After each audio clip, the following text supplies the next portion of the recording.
The merge of Ethereum was successful. Jadi memang the merge-nya Ethereum ini sudah sukses ya, perpindahan dari proof of work menuju ke proof of stakes. Tetapi sekarang ini ada masalah bagi Ethereum, teman-teman, karena menurut Gabor Garbex di sini ya dinyatakan bahwa perpindahan dari proof of work menuju ke proof of stakes ini akan menarik perhatian daripada pembuat kebijakan. Draw regulatory attention. Oleh karena itu, Gary Gensler menyatakan bahwa proof of stake assets could be securities. Jadi dikatakan bahwa aset-aset yang proof of stakes itu kemungkinan akan dimasukkan ke dalam bagian sekuritas. Sementara kita tahu yang proof of stakes duluan itu sudah ada Cardano, kemudian Solana ya, yang sudah duluan, tetapi mereka ini bukan sekuritas. Dan sekarang ini Ethereum terancam dianggap sebagai sekuritas karena perubahan dia dari proof of work menuju ke proof of stakes itu, teman-teman. Tetapi Gary Gensler di sini masih tidak menyiratkan secara langsung ya apakah Ethereum yang dimaksud di sini. Oleh karena itu saya menyatakan bahwa ini berbahaya untuk aset kripto lainnya. Karena di pidatonya ataupun di testimoninya Gary Gensler di hadapan Senat kemarin itu dikatakan bahwa dari 10.000 aset kripto, mayoritas kesemuanya itu adalah sekuritas. Apakah ini akan menjadi tanda bahaya bagi aset kripto lainnya? Karena selama yang kita tahu, Gary Gensler ini terus saja menyerang aset-aset kripto, teman-teman, dengan dalih ingin melindungi para investor. Oleh karena itu, Ripple News atau XRP News Today ini kita khusus membahas mengenai bagaimana aset kripto lainnya itu bergantung nasibnya kepada kasus Ripple ini, teman-teman. So, welcome back everybody to Black Cuan. Terima kasih telah mengupdate berita kripto dari channel ini. Bagi yang pertama bergabung, silakan untuk menekan tombol like, kemudian menekan subscribe, dan jangan lupa untuk membunyikan loncengnya ya, supaya kalian mendapatkan notifikasi ketika Black Cuan mengupdate berita kripto. Dan yang pertama di sini kita langsung saja ya mengenai Ripple ini. Harga Ripple ini memang sedang terjadi kenaikan, teman-teman. Selama 7 hari belakangan ini, dia terjadi pergerakan yang cukup masif di sini ya. And this is good news, terutama bagi yang sudah membeli di harga-harga di bawah ini ya. Bisa jadi di sini menjadi tempat untuk take profit lah, atau menyiapkan dana untuk pembelian kembali ketika kalau terjadi penurunan harga lagi. Dan kita lanjut sekarang mengenai berita dari SEC dan Ripple ini ya. Jadi Ripple ini meminta ya keputusan cepat dari hakim untuk menemukan jawaban yang jelas gitu kan, apakah SEC dengan tuduhannya kepada Ripple itu sebagai sekuritas dan apakah penjualan yang dilakukan oleh XRP ini melanggar aturan-aturan sekuritas. Dan perlu kita ingat ya, kita mungkin traveling sebentar ke belakang untuk melihat ya apa yang terjadi sebenarnya ini. Di tahun 2020 bulan Desember itu ya, sehari sebelum Jay Clayton ya yang merupakan pimpinan SEC pada saat itu mundur ya, dia ini menuntut XRP sebagai sekuritas yang tidak terdaftar, teman-teman. Jadi tuduhan ini memang sadis, tetapi justru dia lakukan itu sehari sebelum dia mundur.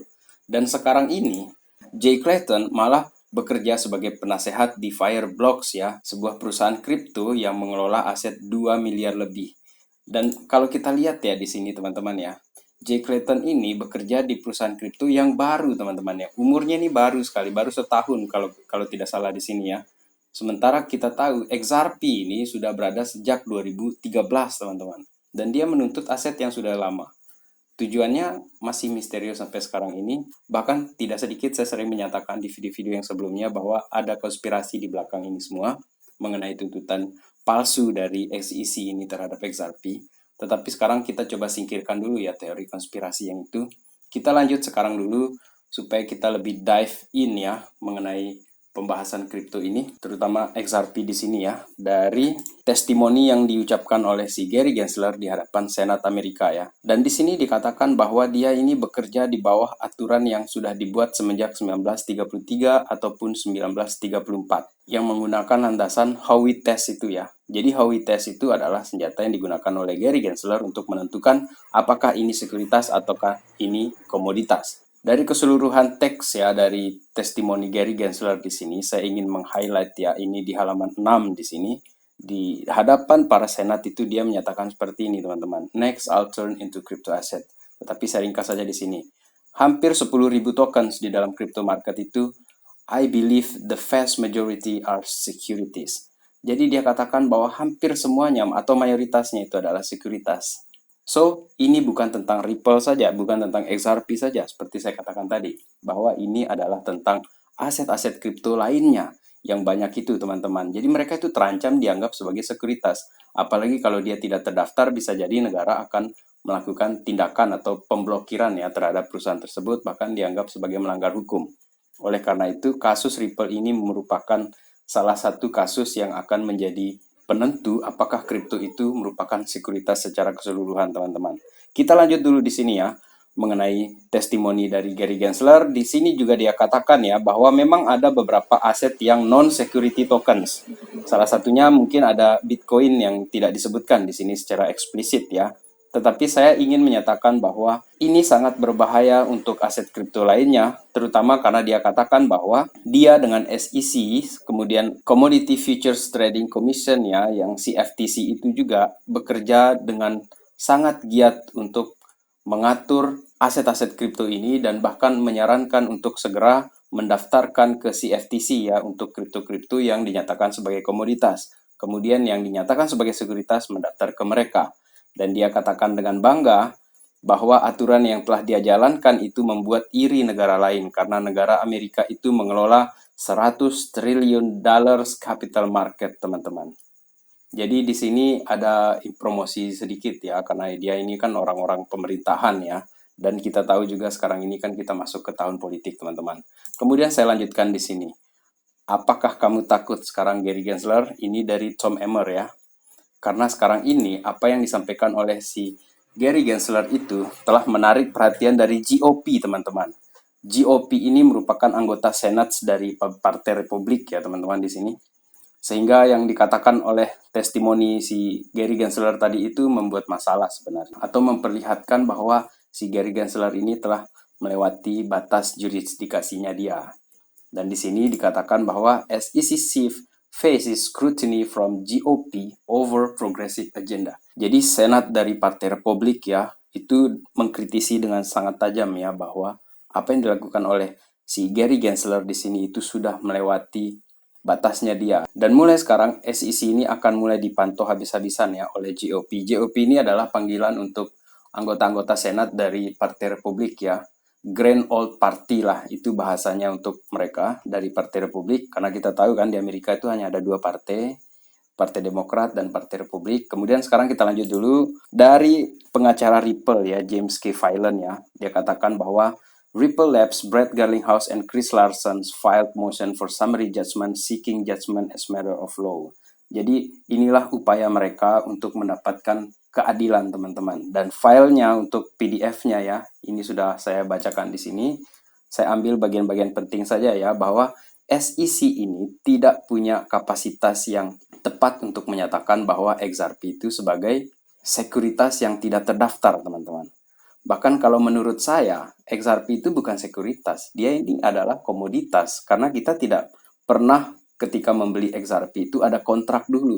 Kalau sekuritas itu kan kita harus tekan kontrak dulu mengenai pergerakan koin yang diharapkan dalam masa-masa yang akan datang, pergerakan aset ya yang akan naik dalam masa-masa yang akan datang, itu kan ada kontraknya dulu. Tetapi kan kita membelinya di exchange, kita membelinya di bursa. Kita tidak tahu siapa yang jual, siapa yang pemilik pertamanya. Kita tahunya adalah kita ambil di exchange, kita ambil di toko kripto ataupun di Indodax kalau kita yang di Indonesia. Dan ini kalau saya bandingkan sama dengan kita membeli emas. Emasnya kan kita tidak tahu siapa yang tambang pertama atau dari tangan siapa kan. Seperti itu komoditas itu, teman-teman. Dan XRP itu seperti itu kan kita beli. Kemudian saya lanjutkan lagi ya mengenai isi dari mosi XRP itu ya, secara singkat juga diambil oleh si Raft of Kahneman ya. Di sini dikatakan bahwa perlawanan Ripple ini, karena distribusi dari Ripple ini tidak ada kontrak antara Ripple maupun recipients-nya Ripple. Sehingga ini kan seperti terjadi pembelian emas atau perak lah, kita beli di pasar gitu atau di toko-toko emas seperti itu. Jadi ini aneh kalau dikatakan sekuritas seperti itu, teman-teman. Sehingga Howey test itu tidak bisa diaplikasikan sebenarnya di XRP ini. Kemudian kita lanjutkan lagi, masih dengan file yang sama dari mosinya XRP ya. Undang-undang yang dikenakan oleh SEC terhadap XRP itu berdasarkan penafsiran dari pembacaan ataupun bahasa yang dipahami oleh orang-orang SEC ya mengenai XRP, karena menurut dia itu orang-orang yang membeli XRP ini adalah untuk spekulatif purpose ya, atau tujuannya sangat-sangat spekulatif bahwa nanti di dalam beberapa tahun ke depan akan ada kenaikan harga dan itu dianggap sekuritas. Tetapi teman-teman, lagi-lagi di sini dikatakan bahwa apakah itu ada investment kontrak? Tidak ada. Dan kita tidak punya kontrak ketika membeli XRP itu di Indodax ataupun di toko kripto ataupun di Binance atau di Coinbase lah kalau kita di Amerika.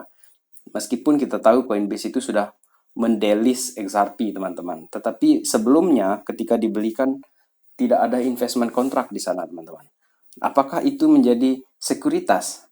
Lantas bagaimana dengan orang-orang yang membeli emas dengan tujuan harganya emas akan naik dalam beberapa tahun ke depan? Itu juga sekuritas kalau diterjemahkan seperti itu. Dan lanjut lagi ya kita di sini, ketika ditanyakan mengenai penemuan dari SEC mengenai XRP ya, SEC menolak untuk memberi penemuan kontrak berdasarkan pembelian ataupun penjualan di XRP. Ya karena tidak ada. Itu yang dikatakan bahwa investment kontrak inilah alasan yang menjadi kuat untuk Ripple menyatakan dirinya bukan sekuritas, teman-teman. So, kita perlu garis bawahi di sini ya, bahwa tidak ada alasan SEC untuk mengajak XRP itu ke persidangan karena tidak ada investment kontrak itu. Kemudian kita lanjutkan lagi di sini, dirangkum oleh Eleanor Terrett ya. Jadi, official statement dari Ripple ya, kemudian General Counselors-nya itu Alderoty ya, dikatakan bahwa secara singkat dan padat dan jelas ya, SEC ini tidak ingin menerapkan undang-undang kepada XRP, tetapi dia ingin membuat aturan baru yang keluar dari jurisdiksinya dia. Titik. So, teman-teman, dari kejadian ini, dari data-data yang disajikan di sini, sekarang ini zamannya sudah tidak bisa bohong-bohong lagi karena publik bisa mencari-cari file-file yang dulu-dulu atau netizen ini sudah cerdas sekarang ini ya. Bahkan negara sekelas Amerika pun sekarang ini sudah dibuat ketar-ketir ya oleh netizen karena data-datanya nggak bisa disembunyikan lagi sehingga mereka itu harus benar-benar terbuka teman-teman. Dan hari ini pun kalau kita lihat ya teman-teman ya bahwa kemungkinan besar XRP ini akan menang teman-teman.